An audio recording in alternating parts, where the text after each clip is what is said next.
በምጾምበት ጊዜ አይሰማም። በምጾምበት ጊዜ እንደ ግብዞች አትሁኑ። ይህን ቃል የተናገረው መድኃኔዓለም ኢየሱስ ክርስቶስ ነው። ቃሉን የጻፈው ማቴዎስ ነው። መድኃኔዓለም ኢየሱስ ክርስቶስ በአጭር ቁመት በጠባብ ደረት ተወስኖ ከእመቤታችን ከቅድስት ድንግል ማርያም ተወልዶ በዚህ ምድር ላይ እየተመላለሰ ወንጌልን ሲያስተምር ብዙ ሰዎች ይቃወሙት ነበረ። ስለዚህ የሰዎችን ልቦና አይቶ የሰዎችን ምኞት አይቶ የእኛ አምላክ የነገሩትን ሳይሆን ልባችን መርምሮ ኩላሊት ያመላለሰውን ልብ ያሰበውን ስለሚያውቅ አስቀድሞ እንዲህ አለ። በምጾምበት ጊዜ እንደ ግብዞች አትሆኑ። እስመ እሙንቱ ይትመጸለው ወይቈጽሩ ገጾሙ ወያማስሉ። እነሱም ፊታቸውን አጥቁረው ሰውነታቸውን አጠውልገው ግንባራቸውን ቋጥረው ጾመኛ መስለው መታየትን ይፈልጋሉና ይለናል። ከመ ያእምር ሰብ ከመ ጾሙ፣ ሰው እንደ ጾሙ እንደ ጸለዩ እንደ መጸወቱ ያውቅላቸው ዘንድ ይወዳሉና።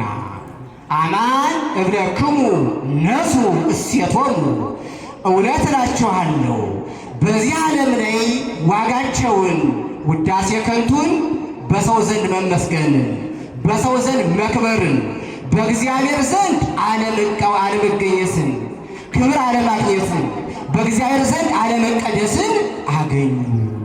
ሀብሉ እሴቶሙ፣ በዚህ ዓለም ባላፊው ዓለም ዋጋቸውን ዛይሬ ዓይን ያላያትን ወእዝን የሰማ ጆሮ ያልሰማትን ውስተ ልበ ሰብ ዘይተሃለየ፣ በሰው ልቦና ቁመቷ ወርዷ መልኳ ይህን ትመስላለች ይህን ካሬ ታክላለች ተብላ ያልተገመተች ማንም ያላያት መንግሥተ ሰማያትን አጡ ብዬ በእውነት እነግራቸዋለሁ አላቸው መድኃኔዓለም ኢየሱስ።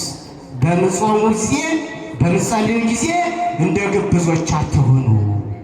ወአንትሙሰ ሶበ ትጸውሙ ቅኑ ርእሰክሙ ወህጽቡ ገጸክሙ። እናንተ ግን በምጾሙ ጊዜ በምጸልዩ ጊዜ ራሳችሁን ተቀቡ። ወህጽቡ ገጸክሙ፣ ፊታችሁን ታጠቡ፣ ፊታችሁ ይብራ። እንደ ግብዞች አትጠውልጉ፣ ጾመኛ አትምሰሉ፣ ድክምክም አትበሉ ይላል መድኃኔዓለም ኢየሱስ። የእኛ አምላክ እንደ ግብዞች ያላቸው በዘመነ ብሉይ የነበሩ ብዙ አስመሳዮች ነበሩ። እነዚያም የሙሴ ደቀ መዛሙርት ነን ይሉ ነበረ። ኦሪትን አንለቅም፣ ወንጌልን አናውቅም፣ ኦሪት ንግሥት ወንጌል ዲቃላ እያሉ ብዙ ሐሳብ ያመነጩ ነበረ። ወንጌልን አናውቅም ይሉ ነበረ።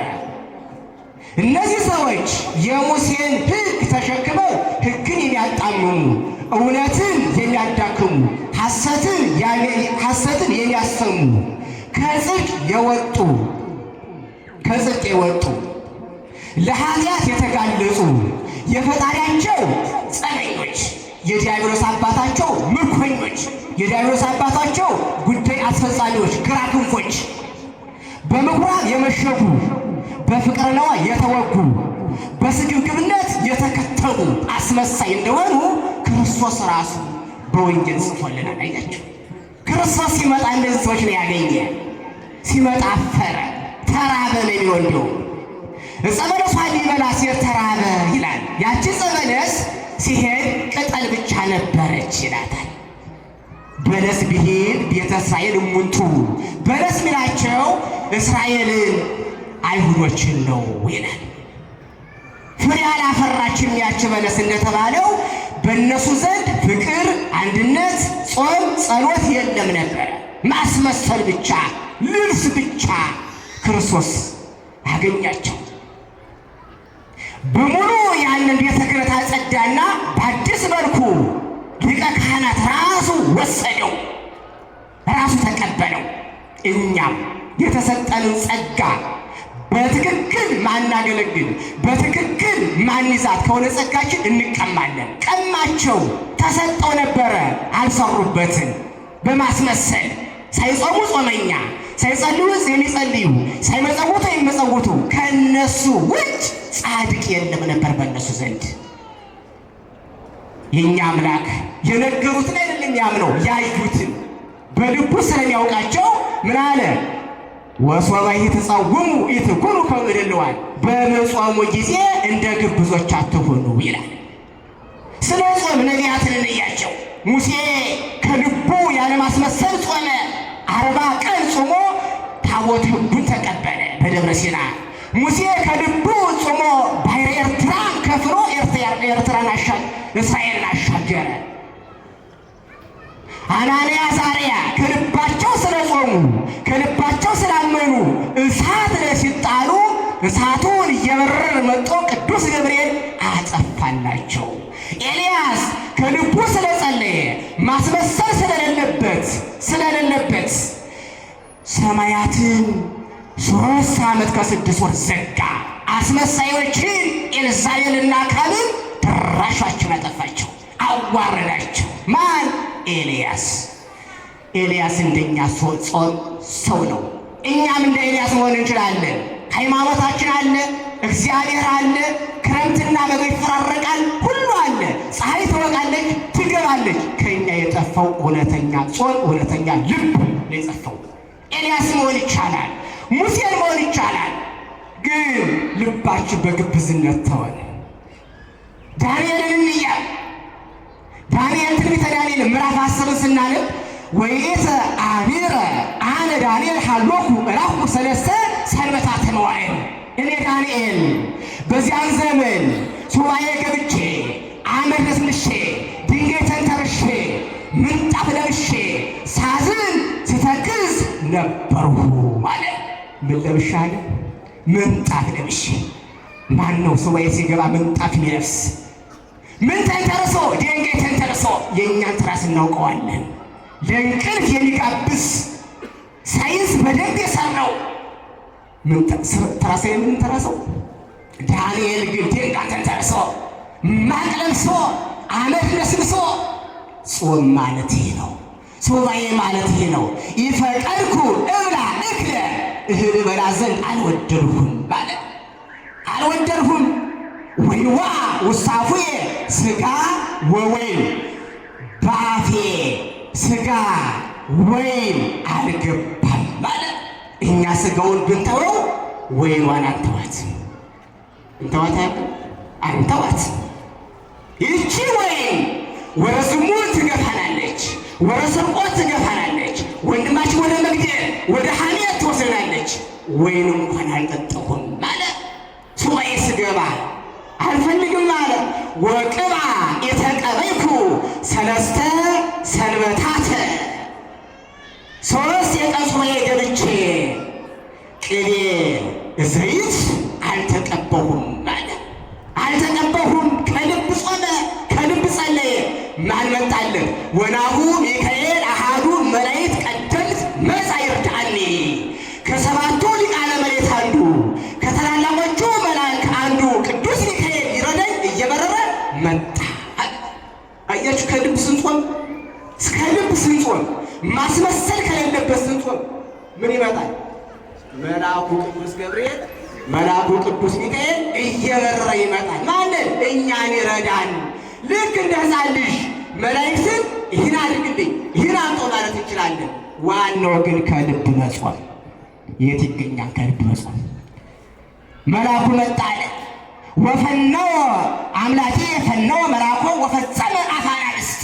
አምላኬ መድኃኔዓለም መልአኩን ልኮ የአንበሶችን አፍ ዘግቶ አዳነኝ ያለ አዳነኝ። ናሁ ይደቅስ ወይነጉም ዚያቅም ወደ እስራኤል የፈጠረ እስራኤልን የመገበ አይተኛም አያንቀላፋም የተባለው መጋቢ ዓለማት መድኃኔዓለም በአጭር ቁመት በጠባብ ደረት ተወስኖ እንደኛ ሰው ሆኖ የእኛን ሞት የሞተ የእኛን ግርፋት የተገረፈ መልአኩን ልኮ አንበሶችን አፍ ዘግቶ አዳነኝ ያለ። ከልብ መጾም እንደዚህ ነው። ያስመሰሉትን ወደፊት እናገኛቸዋለን ምን እንደገጠራቸው። ዳንኤልን ብቻ ተከታተሉ። መልአኩን እንኳ አዳነኝ ያለ ወይስሐጡኒ ወይክህዱኒ፣ በጥፍራቸው አልጎዱኝም፣ በጥርሳቸው አላየሁኝም፣ አልቻሉኝም። እስመ ተረክበ ጽድቅ በቅኔሁ፣ በመድኃኒዓለም ፊት ጾሜ ጸሎቴ መሥዋዕቴ እውነተኛ ሆኖ ተመዝኖ ተገኝቷልና።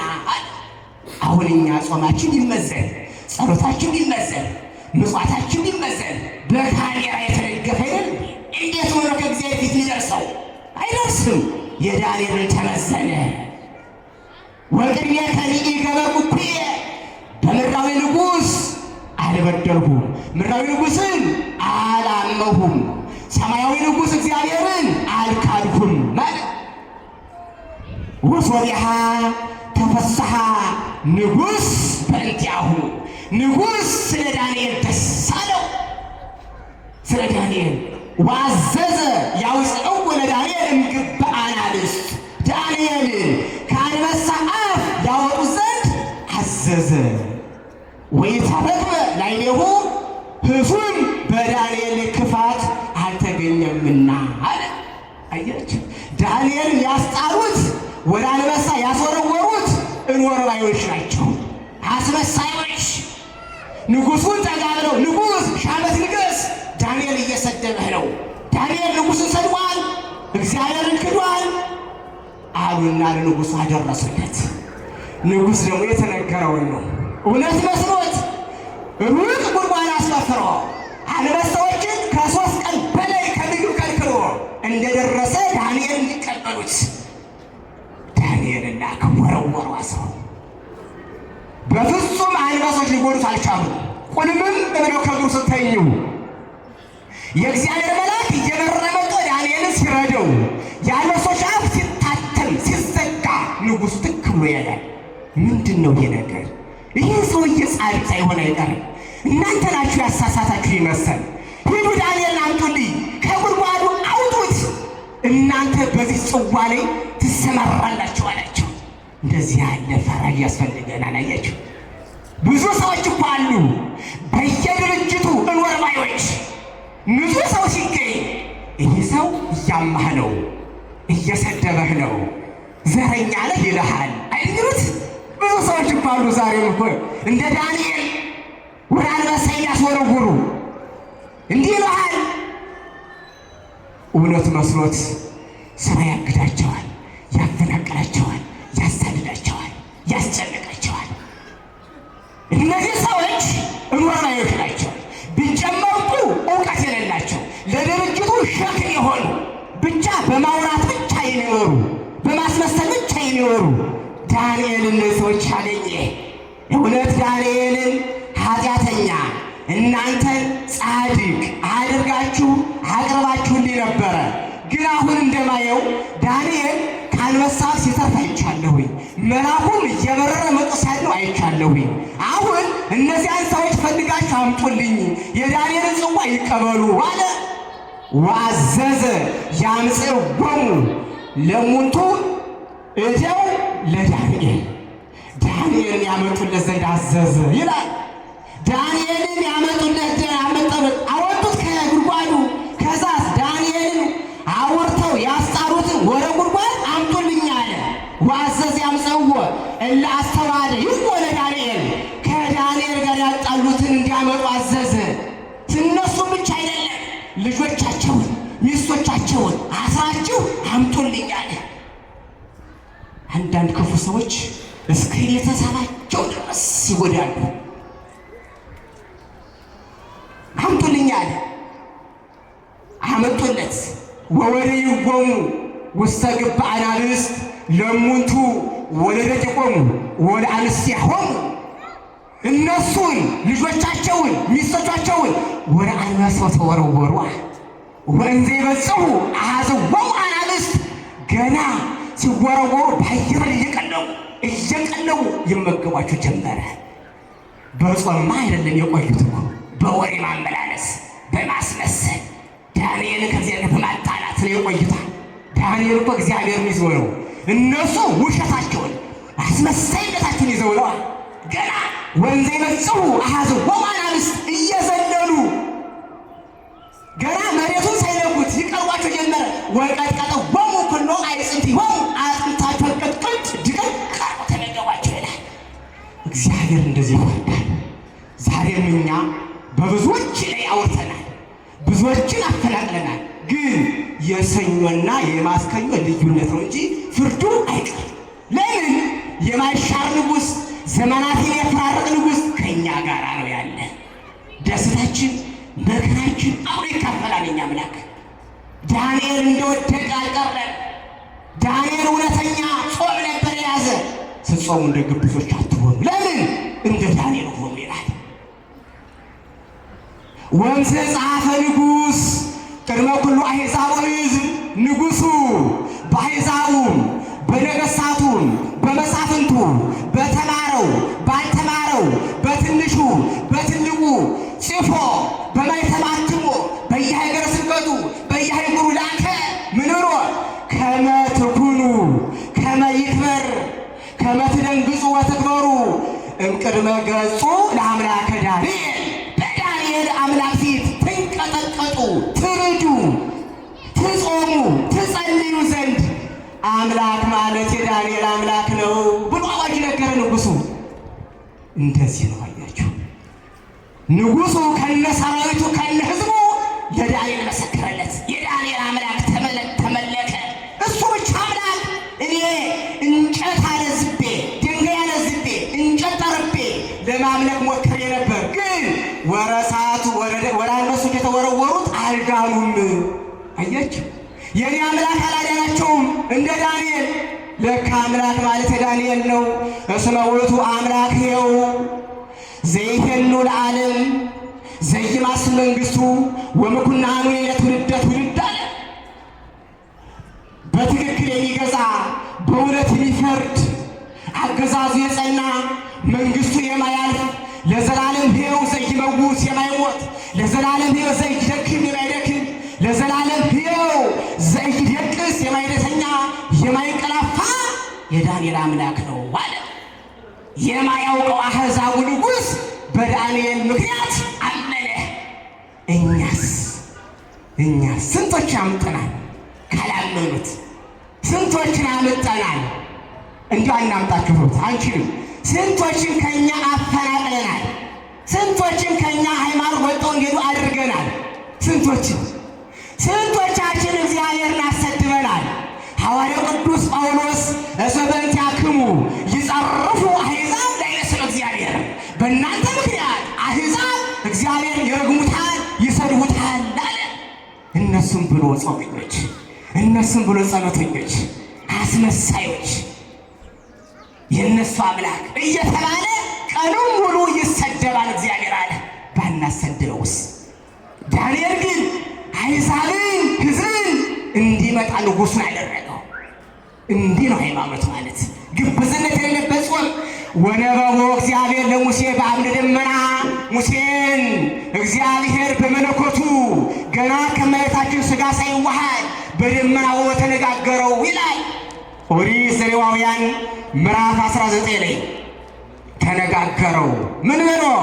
በሎሙ ለደቂቀ እሙንቱ እስራኤል ኩኑ ቅዱሳነ እስመ አነ ቅዱስ እግዚአብሔር አምላክክሙ።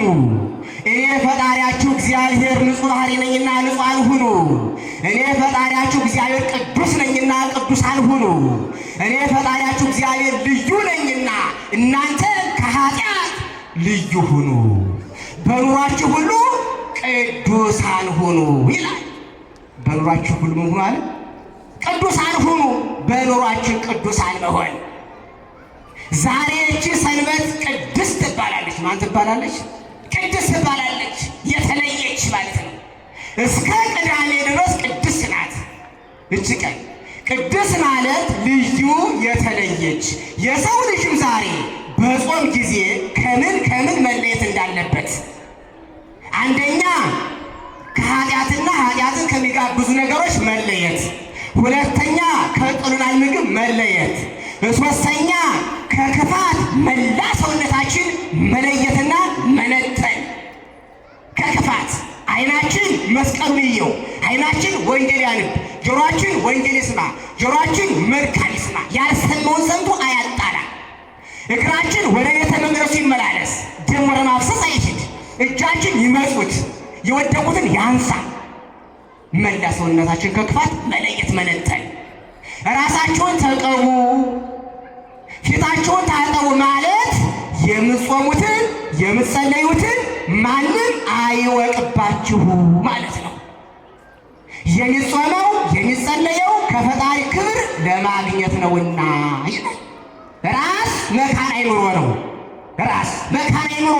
እናንተም እውቀት፣ ጥበብ፣ ትዕግስት፣ ቅድስና ይኑራችሁ ማለት ነው። የምትጾሙትን የምትጸልዩትን አውቃችሁ ጾሙ። ለምን እንደምትጾሙ፣ ለማን እንደምትጾሙ። ለምን ነው የምትጾመው? መንግሥተ ሰማያትን ለመግባት። ለማን ነው የምትጾመው? ለአምልኮት ለመድኃኔዓለም ኢየሱስ። እወቁ፣ ጾማችሁን ለዩ አለ። እናንተም ሁላችሁ ከቅዱሱ ቅባት ተቀብታችኋል ይለናል። ቅባት የመንፈስ ቅዱስ ምሳሌ እንደመሆኑ እናንተ በውስጣችሁ መንፈስ ቅዱስ ይኑር። አንደኛ ዮሐንስ ምዕራፍ 2 ቁጥር 20 ላይ ስትጾሙ እንደ ግብዞች አትሆኑ። የማቴዎስ ወንጌል ምዕራፍ 6 ቁጥር 16 በተማርነው ትምህርት 30፣ 60፣ 100 ፍሬ አፍርተን ንስሐ ገብተን ቅዱስ ሥጋውን ክቡር ደሙን ተቀብለን የመንግሥት ወራሽ አድርገን ይቆይ።